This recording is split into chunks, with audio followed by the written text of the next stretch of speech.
is always fun talking about plants. And so we're over here having a great time on Mid-American Gardener. Thank you for joining us. We're going to answer your questions and do some show and tell and just have a great time. It's going to be fun. My name is Diane Nolan, and I am a teacher. I teach horticulture at the University of Illinois, perennials and some landscape plants as well. So that's my area of expertise, but let's find out who else is on. They look highly intelligent. And so I'm going to introduce them, and they'll give a little bit of their area. And so if you can pay attention and direct your questions towards their expertise, that's great. Do that. All right, let's start first with Chuck Voigt. Hi there, Chuck. Hi, Diane. I am Chuck Voigt. I'm in the Department of Crop Sciences here at the University of Illinois, and my specialties are vegetables and herbs, and I also teach a class in home horticulture, so that's what I do. That takes care of it. Yep. And for my show and tell tonight, I promise this is probably the last corn I'm going to bring in, but you never know. I went downstairs to the maize collection. We have an international maize collection, and asked for something orange in corn. And they gave me two tries. The first is an Italian polenta corn. Ooh. That's this one here. It's kind of a bronzy, but the endosperm inside is bright orange, and so you get real high carotenoids when that happens. But the one I really love is this one. It's a maize Colorado Cuarento, and it's from South America. And that rascal is just neon orange, and it's just fantastic. So I'm looking forward to making some corn flour or whatever with this. So. They're both beautiful. Right, it's not popcorn. It's not popcorn. It's just small ears of a flint corn, because it really does look like the. It does look like popcorn. Yeah. But that polenta corn is really a very long ear and just beautiful. Right, Yeah. and apparently the interior is the same as this, because this has a clear seed coat on it. This has a colored seed coat, and that's why this has that sort of a bronze character to it.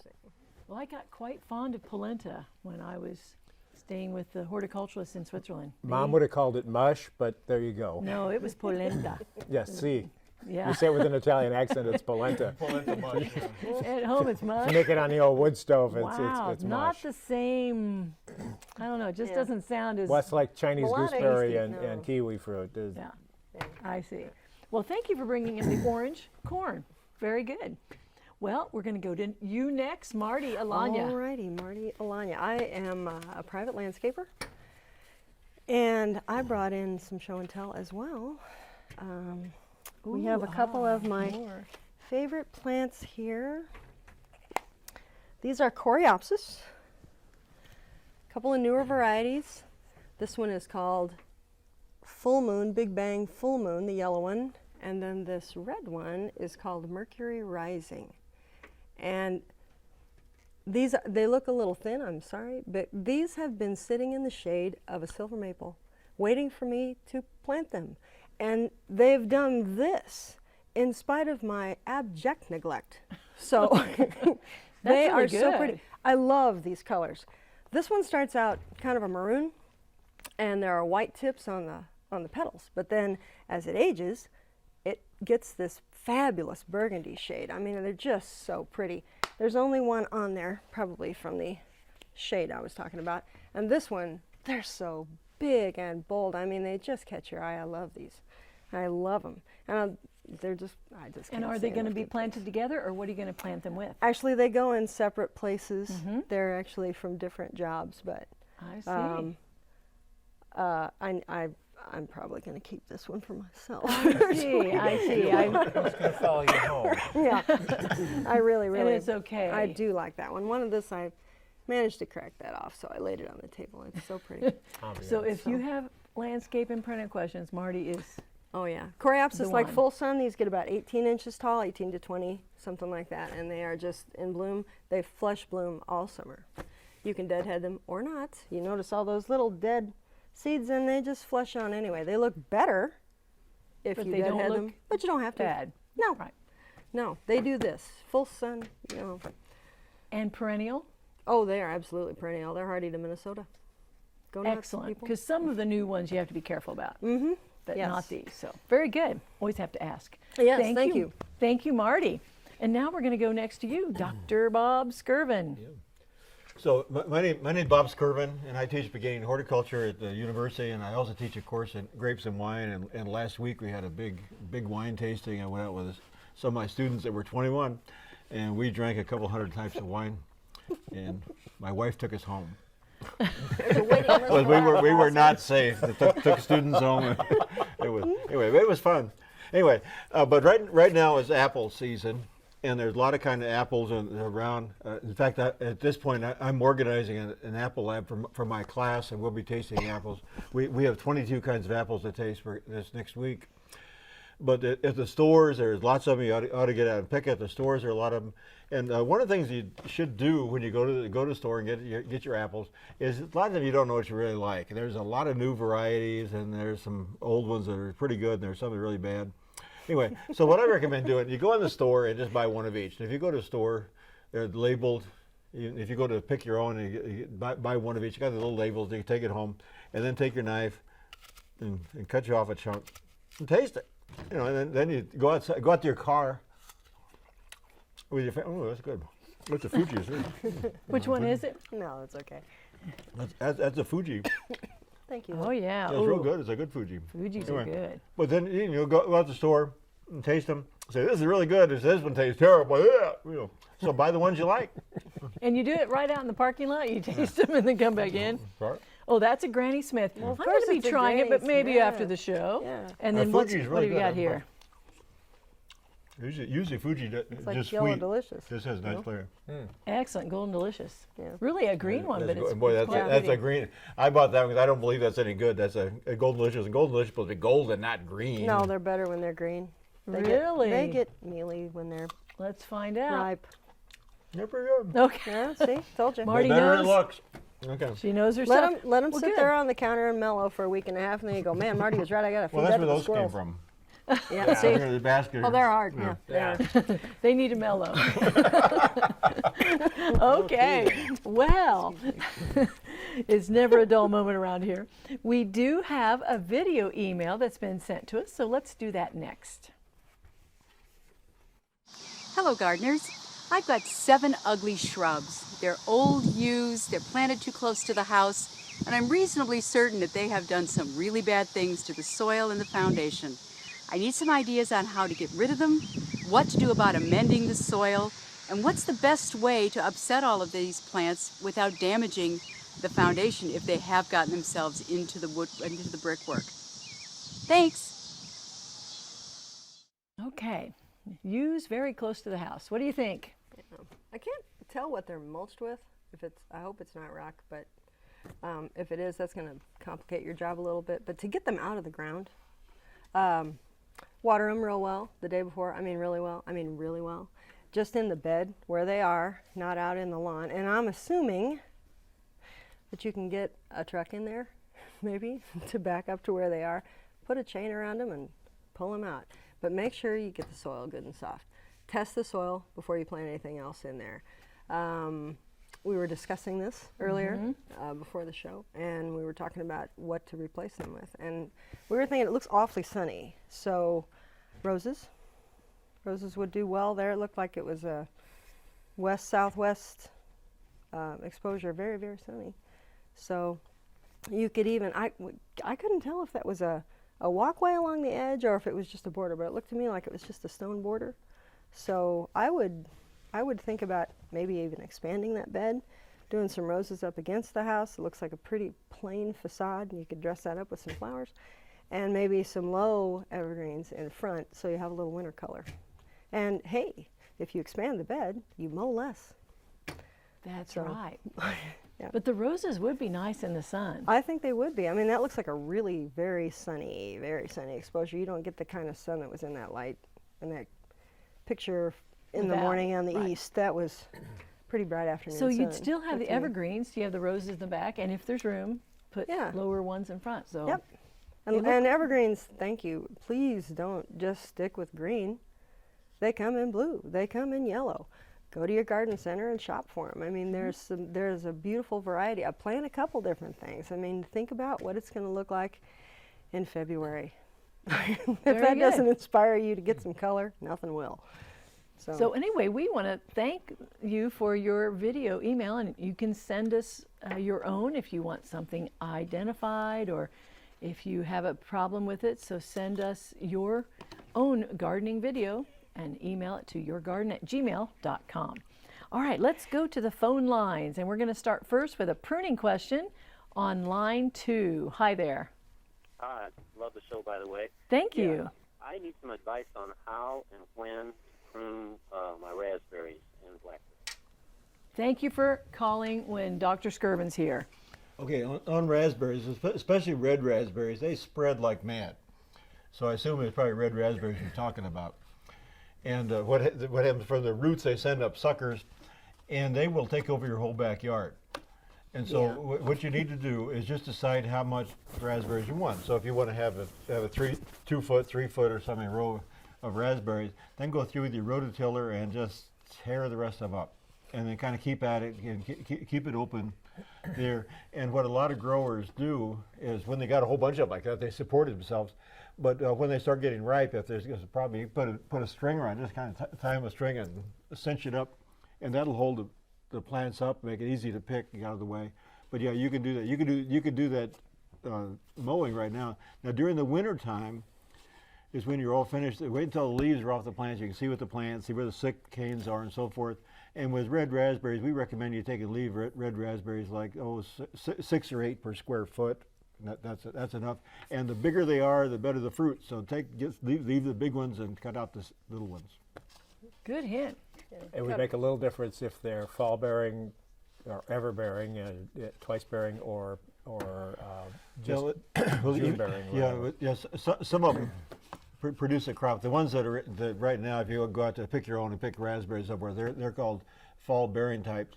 And they produce, when they reach 37 nodes, they start producing a cane. I always tell my students, if I were node 37, it would flower right there, and then it flowers number 36 right here, and then to 35, and it keeps on going down the plant. And so then you get that much harvested, and then when frost comes, then it stops at that point. So you come through and during the winter, cut off that part, and then it'll start flowering at node 25 and go on down. Very from good there. visual. Yeah. Well, I try to act out. As soon as I'm crazy and try to act out plants and But stuff. they so. remember it. I think I'm going to remember it. Yes. Yeah, That's node the important 37. part. Till the 25 is sets right in. here. Thanks, Bob. The self-grape pruning is very memorable. Okay. Well, that's good to know for the double bearing, the Yeah. so-called ever bearing. Very good. Well, thank you for that question. You want to remove any dead canes. Take anything out that looks dead. And you'll be able to see that in yeah, winter. take them right down to the ground Not as so close much. as you can And get. get them out of there. You don't leave them. Get them out and put them in Yeah. the neighbor's yard, burn them or something like that. But don't keep them Yeah. around. You'll have diseases, insects. I was going to Okay. say, just encourage. thank you. Let's go to line 3 next, and it's about corn. Hello, line 3. It's Hi. about corn. Enjoy your show very much. Thank you. And my sister is gluten allergic, and my mom and I were wondering about the corn flour the gentleman was going to make at the other end from you. Yes. And I was wondering if I could give you my phone number and have you call us back with the instructions on how to do it. For For gluten? polenta? Uh, It's online. I mean, it's Right. Yeah, it's a common recipe. It's It's just ju- kind of a corn mush. right. Oh, because it's gluten-free. Good. Yeah, just Right. do a little quick synopsis. I mean, Yeah. it's Yeah, yeah. I have a friend who is can't eat anything to do with wheat, and I just send her corn flour, and she makes flourless corn flour cornbread, and it's fantastic. Oh yeah. Oh, yeah. so you're just treating the corn as if you would do the wheat. You would do the same thing. Yeah, It's I just have corn an flour. electric flour mill, buzz it up into flour texture, and although corn has some sort of gluten, it's not the kind that irritates people, so it works out okay. I'll never forget, Chuck had some blue corn that he made into flour, and I had it in the freezer unidentified. And so I was making zucchini muffins, and I needed a little more flour, not too much more, so I put a little bit more in. And I had bright teal colored, greenish blue Well, I was worried what they were, but we tasted them and it was really good. So but I'll never do that again. Always mark blue corn flour because it was really. Or I orange sent him with cornflower. my son to college. It was really. It's like, here. Yeah, here, take this, but don't give them to anyone else on your in your I'm apartment. sorry, my mother's on drugs. Yeah. She sent these for me. They're blue I green. don't know why. But it was really good. So yeah, so just yeah. treat it like a regular, you were going to do any corn. Right, just use it in any recipe, just don't add the wheat and replace it with all corn. With corn flour, So great, thank you for that question. That was great. Now we're going to go to a question about cabbage, and this is on line 5. Hello there. Hi, thanks for taking my call. You're welcome. I have been growing cabbage and Brussels sprouts and that whole family for decades, and I've never had this problem before. I started my plants from seed and put them all out at the same time.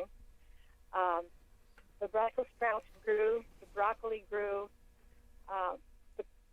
the cabbages and the cauliflower did not grow. They're still the same size as when I put them out last spring.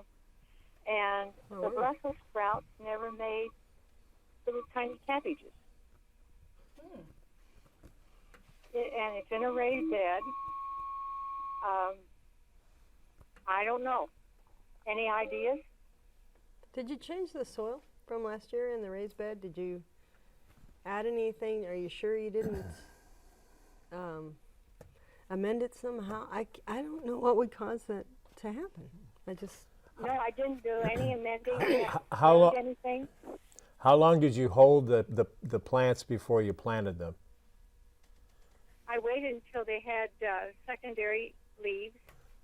Okay, so they weren't like held too long so that they got kind of hardened or up. something. Okay. No. As far as Brussels sprouts, the best Brussels sprouts happen from now on, not before now. Yeah, I agree with that. But So I start my Brussels sprouts in June and transplant them in July as opposed to in the spring because summer Brussels sprouts are terrible. As far as the cabbages and the cauliflowers just staying tiny, I don't know. I might change the mix you're growing them in because year before last I had some that stayed very small, and I think what the explanation the company had was they'd opened a new peat bog or something and it was different. But yeah, I don't know how large your beds are, how large your raised beds are, but you might want to test the soil. I mean, see what you're working with, and also you could take it to your local extension service, see if they can shed any light on that. Because I don't know why they wouldn't grow. It was a good growing year. Yeah, it seems like either they would die or they would grow. They Really? wouldn't just sit Yeah. there. That's very odd. yeah, this year mine took off and were fantastic. So I don't know. That's very I think the strange. soil test and maybe checking the pre-planting soil would be, both of those would be good. Does she get a T-shirt? She stumped the panel. We Yeah. don't know. I don't know. Do we have I t-shirts? think if she donates, yes, she gets a T-shirt. There you go. So, well, let's go next to our Did You Know segment.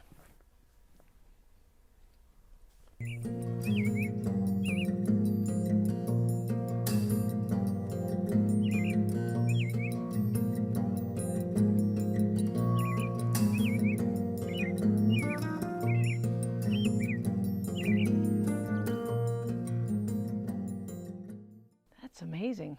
I would not have estimated it that high. That is great. Okay.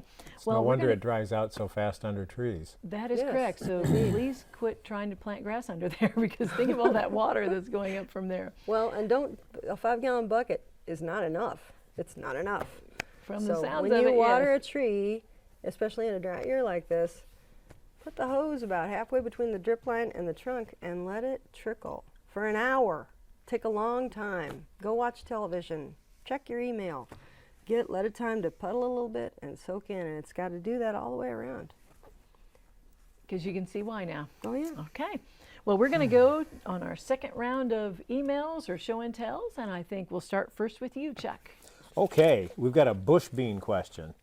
This person has a row of bush beans that have given a wonderful crop. Plants still look good, but they've stopped bearing and blooming. Is it because it's been hot and dry and they only need more water, or has the plant stopped bearing and should be composted? Well, as a friend of mine would say, it all depends. If it's been hot and dry, the blossoms will abort and they'll stop setting up beans. So yes, that's a problem. And if it remains hot, just watering it may not change that. What I always recommend is with bush beans is that you plant a second crop 4 to 6 weeks after the first one, so that when the first one starts to tire out, which they kind of do, the second one's ready to come online, and then you have those long, skinny, beautiful pods again. So water, now that it's cooler, you may be able to revive them, but I don't know how long ago this came in, a while ago. So that's what I would think. Okay, very good. And now Marty. We have shade tree questions, and people lost several 20-year-old Austrian pines that bordered their property. Unfortunately, we now have hostas without shade. We want to replant something that will give shade, but our neighbors prefer we plant something that does not overhang into their yard. Also, something that does not drop pine needles, as they have small children who play barefoot. We have wonderful neighbors. We'd like to maintain that. At the same time, we need shade for the hostas. Any suggestions for a bordering tree that will provide shade, not drop needles, and not branch into the neighbor's yard? We like arborvitae, which is a good idea, but we do not think we will get enough shade from them. They live in northern Illinois, by the way. So I can't think of a tree that will not branch at all into your neighbor's yard unless it was an arborvitae. And that's the only evergreen really that's going to get tall at all that will afford you some shade. Now they get plenty tall. I don't know how large your hosta bed is, but I would also consider maybe, I'm thinking you want some shade, before you're 112.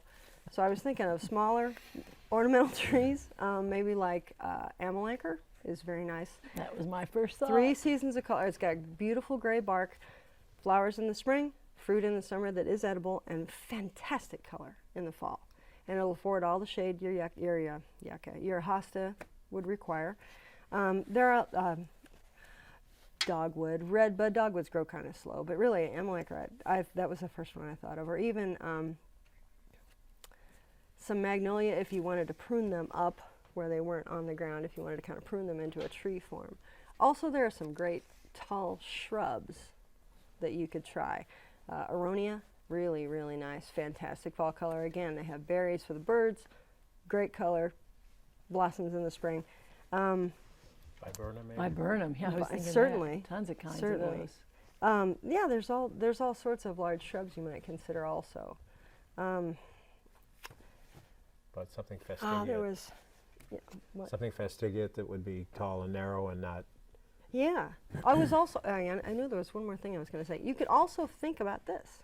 Think about building a trellis and growing some ornamental vines on it, clematis, and even some other annuals that would overhang your hosta. That would not branch over into your neighbor's yard, and it'd be it'd be an ornamental aspect in your garden. A little bit of hardscape. You could do a lot of things with that. So it was just an idea. I did that. I built a 7-foot tall trellis with about a 4-foot overhang to shade some rhododendrons that needed a little help. Sounds good. And the clematis are fantastic on it. So Very good. Really nice.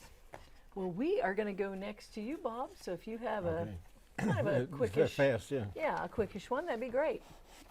Okay, the question was that Mike and Nancy sent in a picture of some blackberries that are kind of dying back. There's one plant dying back in their planting here.